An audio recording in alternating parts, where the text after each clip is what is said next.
Good morning students. आज हम करेंगे next chapter index number. Index number क्या होता है? The concept of index number can be best understood through an illustration. Let us consider a situation of rising price during the year. In this context, we are faced with three basic questions. First, compared to which year have the price risen during 2014? And second, how do we handle the situation when the price of some goods rise more than the other? And third, can price of different goods be expressed in term of any standard unit, or different unit are to be used to express price of different goods and services, such that the price of milk is to be expressed in term of rupees per liter, and cloth in term of per meter, and sweets in term of rupees per kilometer. तो जो index number का price है वो index number का जो concept होता है वो हम एक एग्जांपल से अच्छी तरह से समझ सकते हैं। जैसे इसमें बता रखा है कि अगर हम जो 2014 में बढ़ते हुए वस्तु की कीमतें हैं उनके बारे में स्टडी करना चाहते हैं तो हमें तीन क्वेश्चन हमारे दिमाग में आते हैं। पहला तो ये कि हम इस साल की कीमतों की तुलना किसके साथ करें। दूसरा आता है कि जब कुछ वस्तुओं के प्राइस ज़्यादा बढ़ रहे हैं और कुछ के कम बढ़ रहे हैं तो हम कैसे उस सिचुएशन को हैंडल करें। और तीसरा आता है कि अलग अलग वस्तुओं के प्राइस को हम गुड्स को एक्सप्रेस करते हैं अलग अलग टर्म में। जैसे अगर हमने दूध परचेज करना होता है तो उसको लीटर में एक्सप्रेस करते हैं, कोई कपड़ा परचेज करना होता है तो उसे मीटर में एक्सप्रेस करते हैं, कोई स्वीट्स वगैरह कोई मिठाई या कोई सब्जी परचेज करनी होती है तो उसे किलोग्राम में करते हैं। तो ये हम अलग अलग यूनिट को कैसे हम एक्सप्रेस करें।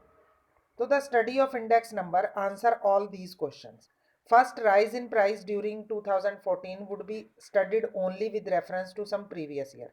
तो पहले क्वेश्चन का आंसर तो ये है कि हम जिस साल की तुलना करना चाहते हैं उसके लिए हम एक कोई बेस ईयर बना लेते हैं। जैसे हमने 2014 के कंपैरिजन करना है तो 2001 या 2004 को हम बेस ईयर बना लेंगे।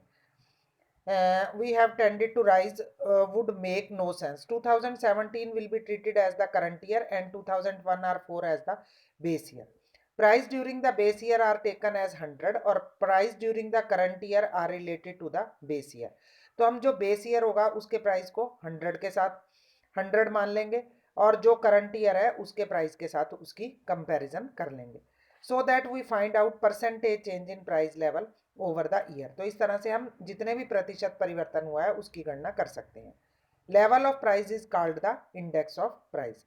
Since price of the base year is assumed to be 100, we can say that index of price of base year is always 100 if base year is 2004 and the price index is 100, and if in the year 2014 prices are double, we shall conclude that index of price in the year 2014 has shoot up to 200 compare to 100। तो इस तरह से हमने base year को अगर 100 मान लिया और 2014 में प्राइस 200 हो गया किसी चीज का तो हम मान लेंगे कि 200 गुना डबल जो है वो वस्तु का प्राइस हो गया है। और जैसे अब ये सेकंड क्वेश्चन है, how do we handle the situation when price of some goods change more than the other. तो study of index number suggest to take average change.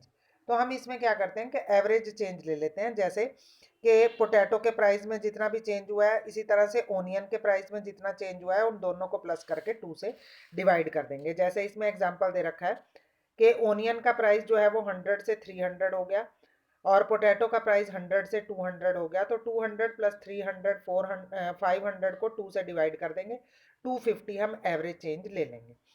तो इस तरह से जो थर्ड क्वेश्चन है, as regard the problem of expression of price of various goods and services in some homogeneous unit, the theory of index number suggest to consider only percentage change in price of various goods.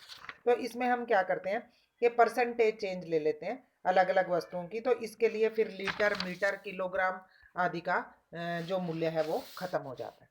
तो इस तरह से definition है, according to Croxton and Coundon, index number are derived for measuring difference in the magnitude of a group of related variable।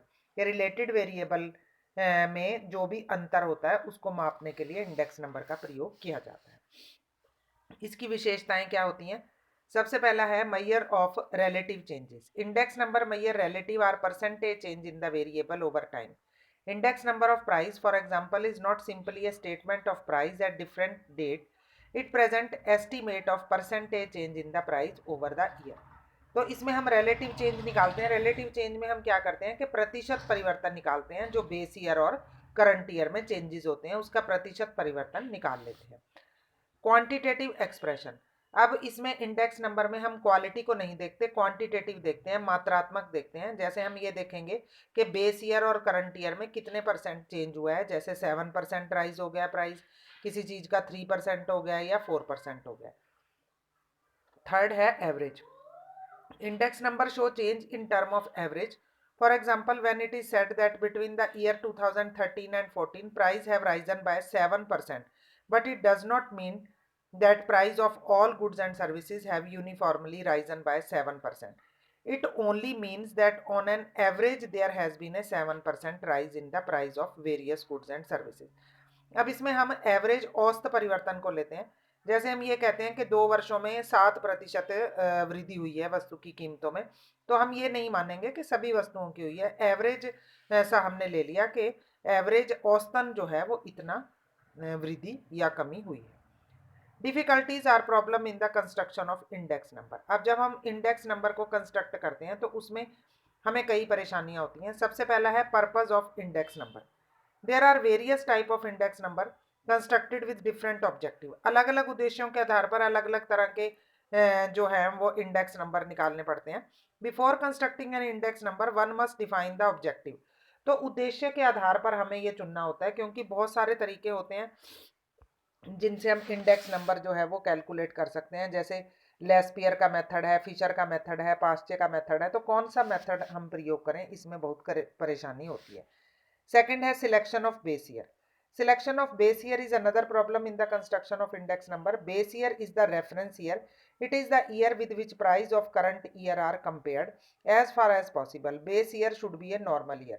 तो base year जो है वो normal year होना चाहिए। तो हमें सिलेक्ट करने में बहुत परेशानी होती है कि कौन से साल को हम बेस ईयर माने। Selection of goods and services. Having defined the objective, the problem is of selection of goods and services. अब संसार में कम से कम भी हजारों करोड़ों वस्तुएं हैं जिनका हम प्रयोग करते हैं दैनिक जीवन में। तो हमें गुड्स और सर्विसेज इंडेक्स के लिए कौन सी सिलेक्ट करनी है, इसके लिए बहुत प्रॉब्लम क्रिएट होती है। नेक्स्ट है selection of the price of goods and services. अब दो तरह के प्राइस होते हैं, एक होलसेल प्राइस होता है और एक रिटेल प्राइस होता है। तो हमने होलसेल प्राइस लेना है या रिटेल का प्राइस लेना है, या किस वस्तु का होलसेल लेना है किसका रिटेल लेना है, इसको जो है समझने में भी बहुत प्रॉब्लम आती है। नेक्स्ट है to find out the average price.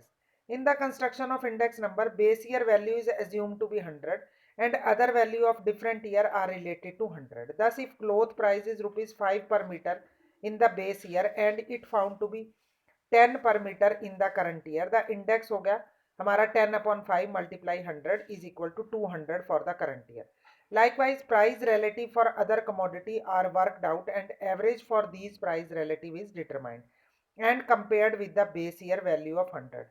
It may be noted here that average of base year remain 100, but the average of the year under investigation may be more or less than 100. In case the average of the year under investigation is more than the average of the base year, it means that general price level has gone up. If it is less than the base year, it means that price level has gone down. Generally, base year is indicated as 0 and current year is 1. Price index is written as P01 and it is read as price index of year 1 in the related year 0. तो इसमें हमें average price भी calculate करना पड़ता है। Base year और current year को divide करके उसको 100 से मल्टीप्लाई कर देते हैं।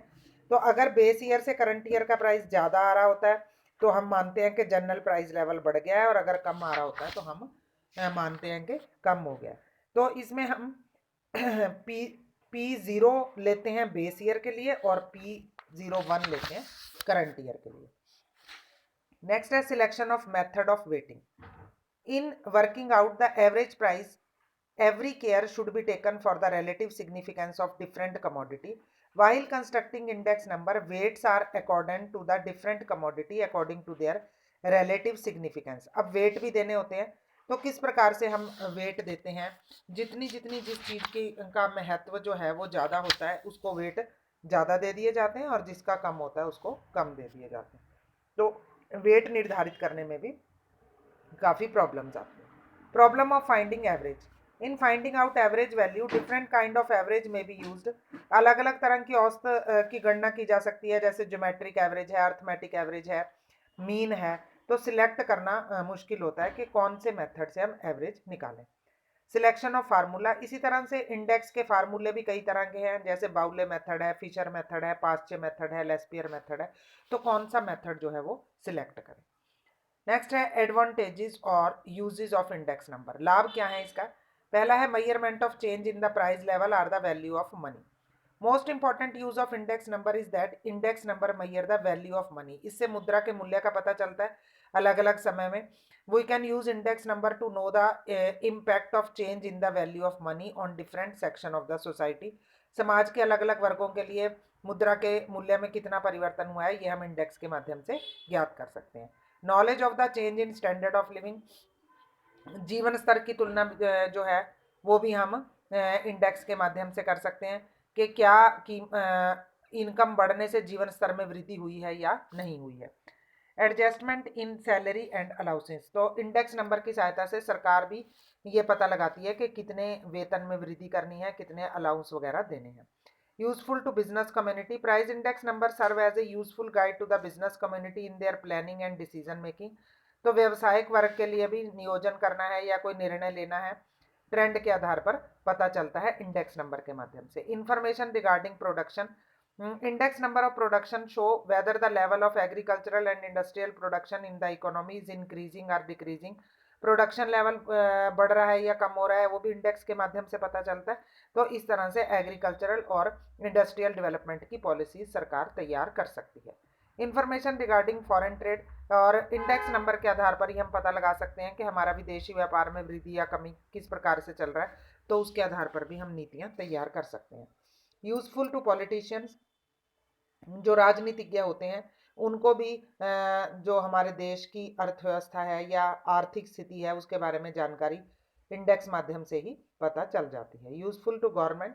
It is with the help of index number that the government determine its monetary and fiscal policy. सरकार जो है वो अपनी मौद्रिक और राजकोषीय नीति इंडेक्स नंबर के आधार पर ही तैयार करती है। उसमें किस तरह का कोई परिवर्तन करना है, कोई हमने प्राइस लेवल या कंजम्पशन लेवल या एम्प्लॉयमेंट इनकम ऑफ कंज्यूमर्स, इस तरह की सारी जो जानकारी है वो सरकार को इंडेक्स के माध्यम से ही पता चलती है।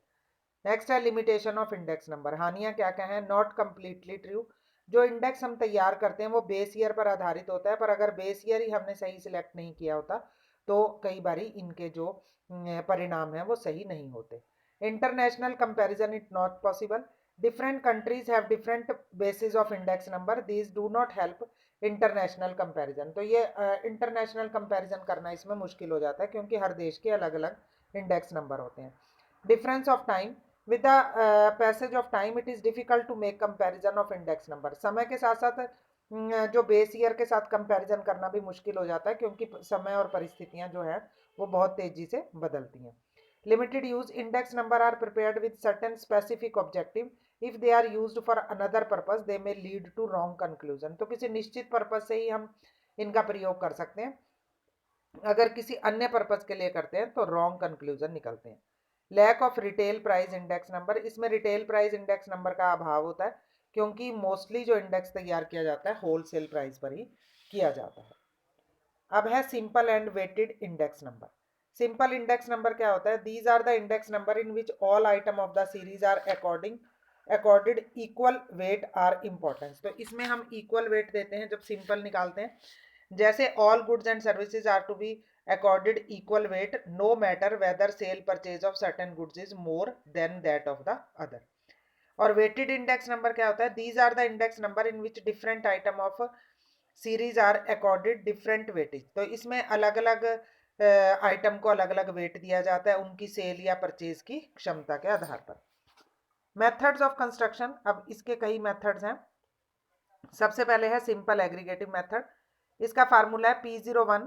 ये क्या होता है। Price index of current year is equal to sigma P1 sum of price of commodity in the current year upon sigma P0 sum of price of the commodity in the base year multiply 100।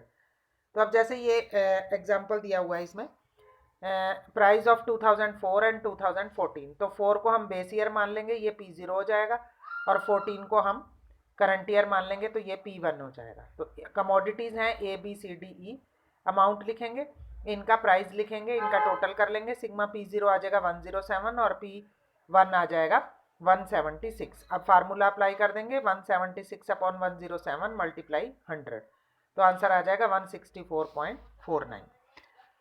Second है इसमें simple average of price relative method. Price relative क्या होता है? Price relative is the percentage ratio of the value of a variable in the current year to its value in the base year. Current year और base year को जब हम divide करके 100 से multiply करते हैं तो ये आ जाता है प्राइस रिलेटिव। तो इसका फार्मूला है current year price over base year price multiply 100।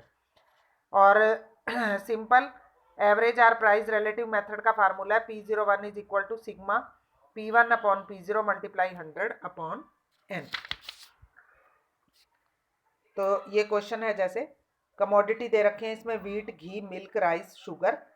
Base year है 2004, P0 100, 8, 2, 201, और 2014 है P1 240, 16, 806। अब हम रिलेटिव निकाल लेंगे, price relative P1 upon P0 multiply 100, 200 upon 100 multiply 100, 200 आ जाएगा। इसी तरह से सारे निकाल के इनका टोटल कर लेंगे, 2500। फार्मूला पुट कर देंगे, sigma P1 P0 P1 upon P0 multiply 100 upon n, 2500 upon 5, तो ये आ जाएगा हमारे पास 500।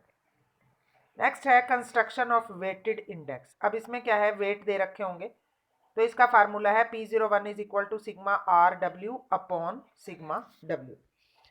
जैसे ये क्वेश्चन है, कमोडिटीज दे रखी हैं इसमें व्हीट, राइस, मिल्क, घी, शुगर। वेट दे रखे हैं 40, 30, 15, 10 एंड 5।